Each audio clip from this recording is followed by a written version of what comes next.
Some of the things in this story may be subject to be altered. Names and characters in this story could be subject to be alteredly changed to protect the freedom and safety of said individuals.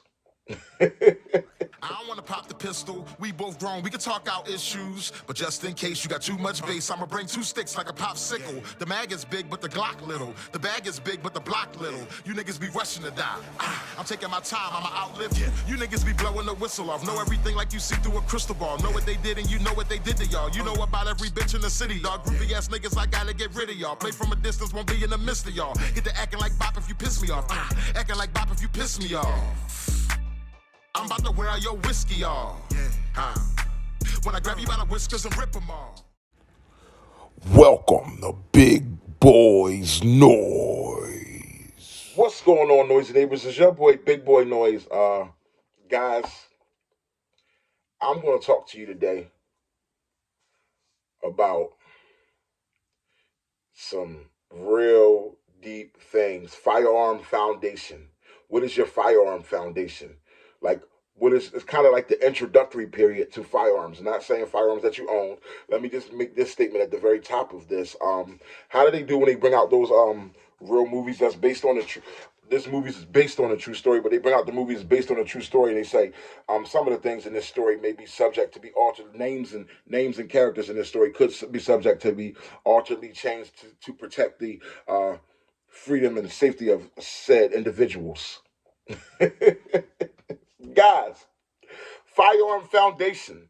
What is your firearm foundation? I'm going to go over some different calibers and talk to you about the foundation, meaning how I was introduced to certain firearms, where I was introduced to them, when, the goods, the bads, the sads, and the uglies of my firearm foundations. I remember being introduced. I mean, I'm from Philly, but guys, from the streets. You might not believe it. Big Boy Noise, such a good guy. It's just where I was raised, man. The urban community, the ghetto is a blessed thing, man. Good people are there, okay? It just got bad and got bad and got bad and got bad. No area is bad as the people, and then before you know it, you get a bunch of people in that place, that area that's bad. It just it's bad. It gets bad. I remember, how can I word things? I remember being introduced to 380s. Foundation of 380 was having fun, shooting it on New Year's Eve. 380, nice 380. Many years ago, won't go into all, like I said at the top, disclaimer, chrome 380, beautiful 380. On the streets, shoot. I mean, hey, it's just a 380, you know what I mean? But a 380, listen, a gun is a gun, but a 380 shooting in there, pow, pow. Just was a pretty 380. I'll never forget seeing a 380 for the first time and holding it. You know what I mean? And just having some fun with it on New Year's and stuff like that people do back in the day. You know what I mean? 380, that was my introduction to a 380. I've slept in the bed with a 380 a few times. Just different stuff. Can't get it. But a 380 can protect a home. So that's to you guys out there. Don't ever think a 380 can't protect a home. You know what I mean? Just different ways you're introduced. Coming from where I'm from, you get introduced to the firearms different ways, man. And but you kind of find out the same concept that they can protect. But I was always a safe person around firearms. You know what I mean? Never played those games. But that's my foundation with a 380. Okay, I slept with it, and I've shot in the air before on New Year's. That's my foundation with a 380. You know what I mean? Just having fun, knowing somebody that had it. Stuff like that, having fun. Many, many, many years ago. You know what I mean? These are like non-fiction. Fictional. You put it together. Let's talk about foundation with a 357. I remember, guys, unfortunately in the hood, guns fall into our hood, our neighborhoods, guys. I remember experiencing a 357. I remember thinking a 357 could shoot from had like super extended range when it doesn't. Like from one end of a block, like all the way down, like a long block, like a whole block away, thinking that a 357 would be accurate. No, that's not so. You know what I mean? But it's just so funny how, that was just my introduction to 357. I didn't do anything with it besides I remember shooting it in the air before. You know what I mean? Met somebody had one, shot it up in the air. It was a beautiful 357, black. I think it was a brown handle, or black. It was black with a black hand. It was a beautiful 357, Smith and Wesson, 357. I said, wow, that's what this is, a 357. Blah blah, shot that thing up in the air. Back in the day stuff, man. Like New Year's or just really sometimes people get guns back in the day. Or know somebody with a gun, everybody go sneak out somewhere. Let's see if it works. It's the same thing that happens in the suburbs. It's just in the suburbs, people do it in the woods, and in the hood, people do it in the backyard. Let's just be honest here, guys. Let's just cut the bullshit, all right?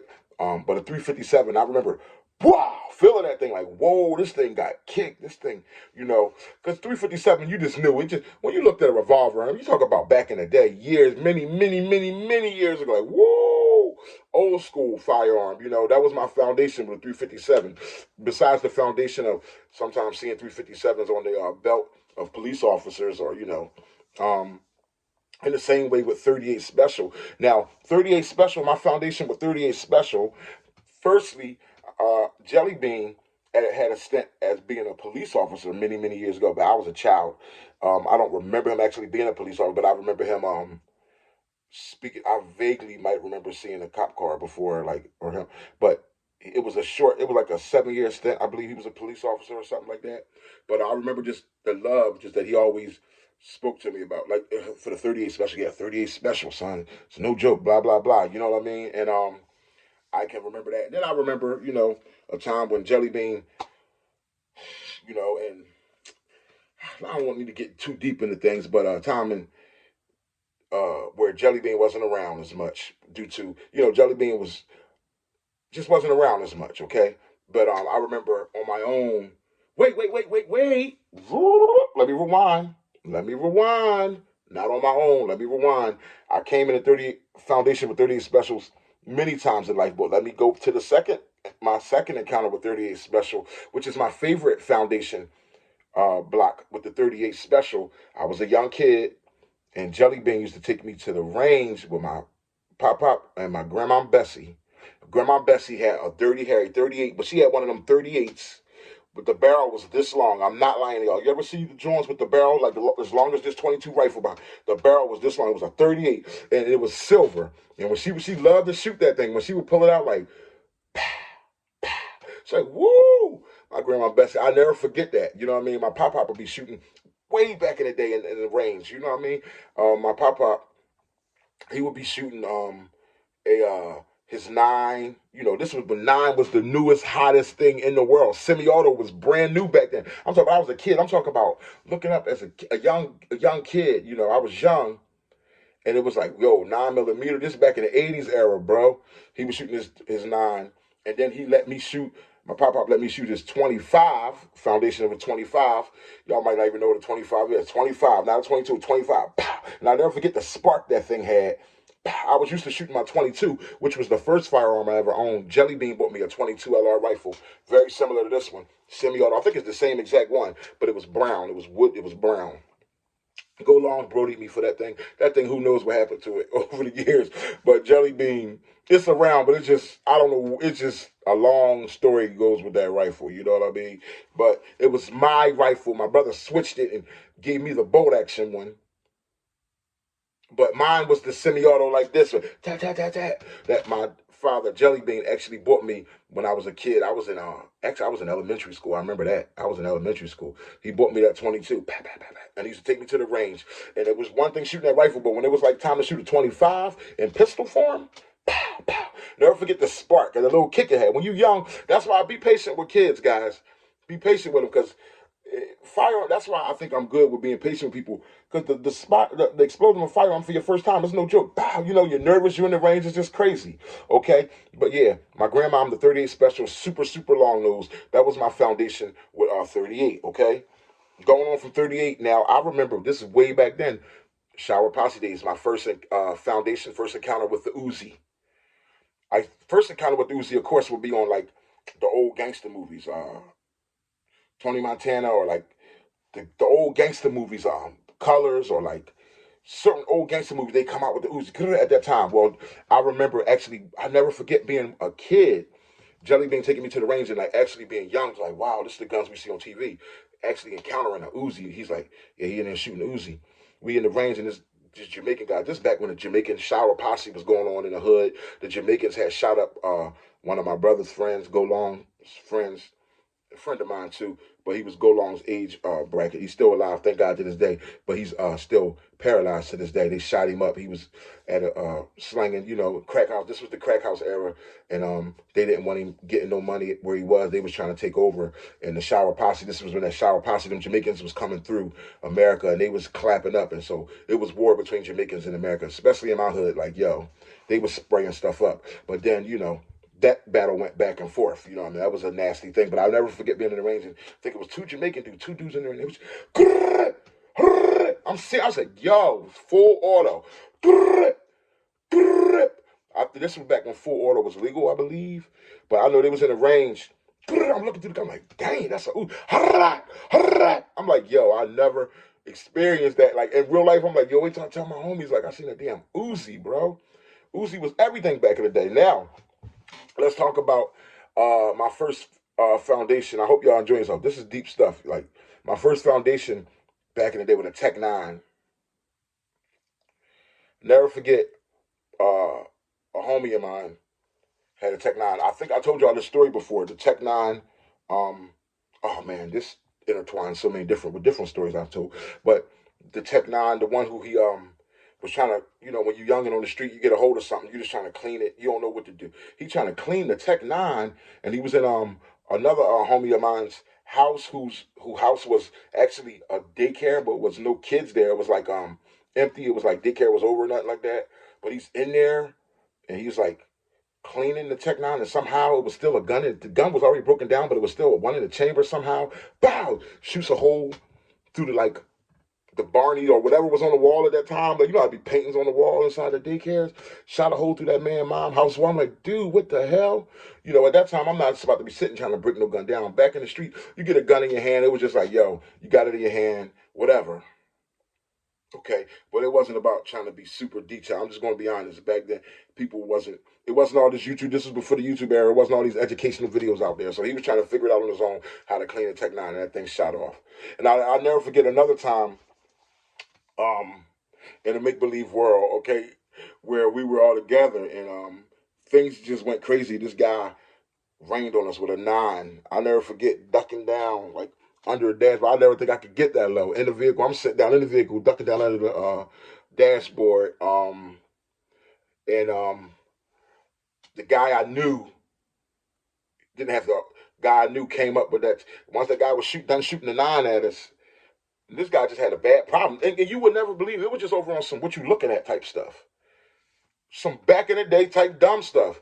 Dude on some go come back. I'm like, yo, him and the guy that I knew or whatever, just seen each other, just didn't like the eye contact they made. And the guy like, oh yeah, he runs back around the corner. He comes back out around the corner again. Damn, shooting a 9 at us. So I get low. But meanwhile, while dude running around the corner, the guy I knew, he like, yo, hand me the tech. You know what I'm saying? The tech somehow gets in his hands. Somebody went and got him the tech. And the guy, at the same time, the guy comes back around the corner shooting at everybody with the 9. Bullets going all over the place. Broad daylight at this. Man, that dude got finished shooting at 9. The guy I knew, he came up with that tech. I know they say, and techs do jam and all that, but let me tell you something. That tech ain't jam that day. He came up with that tech. Tank. I never forget seeing the guy was broke. The guy got low and was balling out after he ran out. He shot his mag out, right? Never forget, as that tech was shooting at the guy, I never forget seeing the sparks hitting the gate. Ching, ching, ching. As the guy was running, you seeing the sparks behind him. Ching, ching, ching, ching, ching, ching, ching, tearing that gate up. Thank God nobody was harmed. Nobody was hurt or nothing like that, but it was just my foundation, my experience with the Tech 9. That was like my introduction to Tech 9. Being on TV movies and then encountering the Tech 9 in the street, and then you're going in about. You know what I mean? Also, gosh, it's too much, guys. It's too much. This is going to have to be a part one, because there's a lot of other foundational calibers I got to get to. I'm thinking I might as well make this a part one and a part two. I'm going to make this a part one and a part two because this video is getting long. But I'm also going to intertwine another part of my introduction to the 357 was being shared the story that a guy I knew playing around, playing around on the porch. Remember I told you about that story, putting the 357 in his mouth, playing around, and his cocking a hammer back, and his thumb slipped off the hammer. Boom! Blew through his face. He's still alive to this day, but it changed his voice forever. It blew like through his teeth out, and the bullet lodged in his neck, and it came out over years. The bullet finally came out of his skin, but the doctors didn't want to touch it where it was at. It was right like near his jugular vein or whatever, or something like that. But blew right through his face with a 357. That's a crazy story right there. And he alive. I still know him to this day. Solid dude. But yeah, we're gonna make this part one and part two. Firearm foundations. Y'all get ready for part two because I'm going all the way in. Your boy, Big Boy Noise. Don't forget to like, comment, and subscribe. And don't forget the disclaimer at the top of the video. Peace.